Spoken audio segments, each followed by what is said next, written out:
Hello. आज के इस खास विश्लेषण में हम डिकोड करने जा रहे हैं एक ऐसा मुद्दा जिसने पूरे देश को हिलाकर रख दिया है। एक स्कैंडल की कहानी, नीट 2024 पेपर लीक। ये सिर्फ एक एग्जाम के कैंसिल होने की बात नहीं है, बल्कि उन लाखों मेडिकल एस्पिरेंट्स के फ्यूचर का सवाल है जिनकी उम्मीदें रातों रात टूट गईं। आखिर ये सब कैसे हुआ? चलिए गहराई से समझते हैं। आज हम इस पूरे विवाद को स्टेप बाय स्टेप समझेंगे। पहले बात करेंगे नीट परीक्षा स्कैंडल की, फिर देखेंगे कि ये लीक असल में हुआ कैसे। इसके बाद कोचिंग माफिया का रोल, इस पर हो रही राजनीति और आखिर में सीबीआई जांच की मौजूदा स्थिति पर नजर डालेंगे। तो शुरुआत करते हैं हमारे पहले हिस्से से, नीट परीक्षा स्कैंडल। जरा इस नंबर पर गौर कीजिए, 22 लाख। 3 मई को करीब 22 लाख स्टूडेंट्स ने ये एग्जाम दिया। ये कोई मामूली आंकड़ा नहीं है। ये 22 लाख परिवारों की अपार उम्मीदों, सपनों और उनके भारी आर्थिक बलिदानों का सबूत है जो उन्होंने अपने बच्चों को डॉक्टर बनाने के लिए किए हैं।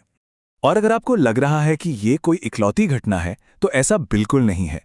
पिछले 10 सालों का डेटा देखिए। अलग अलग एग्जाम्स में 89 पेपर लीक हुए हैं और 48 बार तो री एग्जाम करवाना पड़ा है। मतलब ये सिस्टम में लगी एक बहुत गहरी बीमारी है। इस पूरे घटनाक्रम को देखें तो 3 मई को एग्जाम होता है, तुरंत ही पेपर लीक की अफवाहें उड़ने लगती हैं। एनटीए यानी नेशनल टेस्टिंग एजेंसी ने पहले तो इसे फेक न्यूज़ बताकर सिरे से खारिज कर दिया। लेकिन भाई, जब पक्के सबूत सामने आ गए तो अंत में पूरी परीक्षा को ही रद्द करना पड़ गया। अब आते हैं दूसरे और सबसे अहम हिस्से पर, लीक की असली कहानी। आखिर ये सेंधामारी हुई कैसे? सोचकर देखिए, स्टूडेंट्स के एग्जाम हॉल में बैठने से पूरे 42 घंटे पहले, जी हां, 42 घंटे पहले ही क्वेश्चन पेपर व्हाट्सएप और टेलीग्राम पर धड़ल्ले से सर्कुलेट हो रहा था। किसी भी कॉम्पिटिटिव एग्जाम में इतना टाइम तो गेम पलटने के लिए बहुत होता है।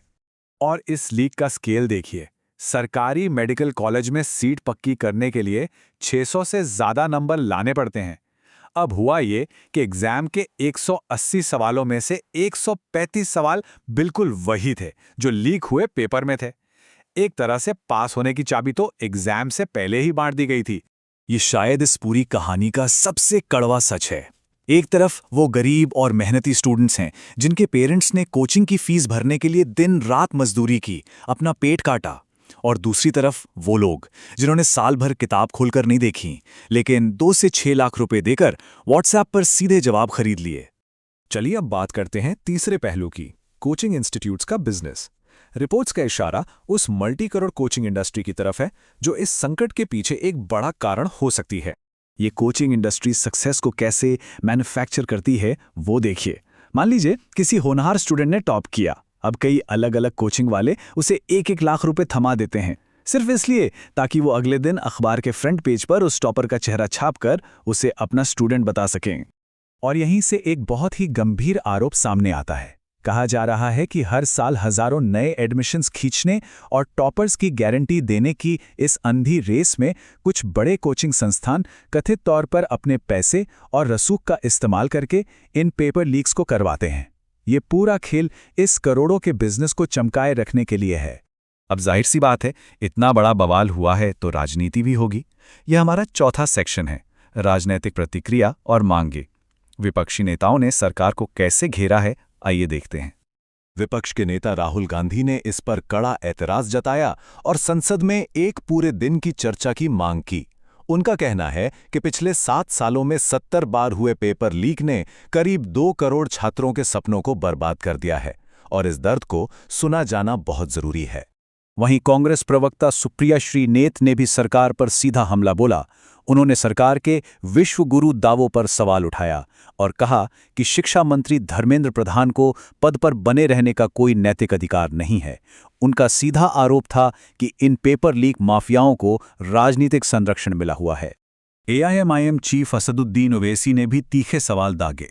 उन्होंने नए एंटी लीक कानूनों के असर पर सवाल उठाते हुए पूछा कि प्रधानमंत्री जो अक्सर मन की बात में बच्चों को टेंशन ना लेने की सलाह देते हैं, वो अब इन निराश और हताश छात्रों और उनके माता पिता को क्या जवाब देंगे। आम आदमी पार्टी के राज्यसभा सांसद संजय सिंह ने भी यही बात दोहराई। उन्होंने कहा कि देश में ये कैसा मजाक चल रहा है। सालों की वो जी तोड़ मेहनत जो स्टूडेंट्स करते हैं, उसके साथ इस तरह का खिलवाड़ देश के पूरे सिस्टम पर एक बहुत बड़ा सवालिया निशान लगाता है। इन सब के बीच हमारा आखिरी और 5वां पॉइंट है इस मामले की चल रही जांच। पूरा देश जवाब मांग रहा है। तो देखते हैं कि इन्वेस्टिगेशन कहां तक पहुंची है। मामले की जटिलता को देखते हुए जांच अब आधिकारिक तौर पर सीबीआई को सौंप दी गई है। सीबीआई की टीम डिजिटल फुटप्रिंट्स और व्हाट्सएप चैट्स के सहारे केरला, राजस्थान और उत्तराखंड तक पहुंच चुकी है। लेकिन सबसे बड़ी अड़चन ये है कि अभी तक जांचकर्ताओं के पास वो ओरिजिनल दस्तावेज नहीं है जिससे पक्के तौर पर यह साबित हो सके कि ये पेपर असल में लीक कहां से शुरू हुआ था। और इस पूरे कानूनी पछड़े में सबसे ज्यादा कौन पिस रहा है? वही बेकसूर स्टूडेंट्स। री एग्जाम के फैसले ने एक नई आफत खड़ी कर दी है। कई छात्रों को अब दोबारा एग्जाम देने के लिए अपने घर से 500 किलोमीटर दूर, जैसे बिहार से सीधा दिल्ली तक, सिर्फ एक एग्जाम के लिए सफर करना पड़ रहा है। जरा सोचिए उनके शारीरिक और मानसिक तनाव के बारे में। तो अंत में ये पूरी घटना हमें एक बहुत ही चुभने वाले सवाल के साथ छोड़ जाती है। जब हमारा एजुकेशनल सिस्टम इतना कमजोर हो जाए कि एक फ्यूचर डॉक्टर की कुर्सी व्हाट्सएप पर कुछ लाख रुपयों में खरीदी जा सके, तो इस टूटे हुए सिस्टम को सुधारने और देश के युवाओं का भविष्य पक्के तौर पर सुरक्षित करने के लिए आखिर क्या करना होगा, इस बारे में सोचिएगा जरूर। आज के इस विश्लेषण में हमारे साथ जुड़ने के लिए आपका बहुत बहुत शुक्रिया।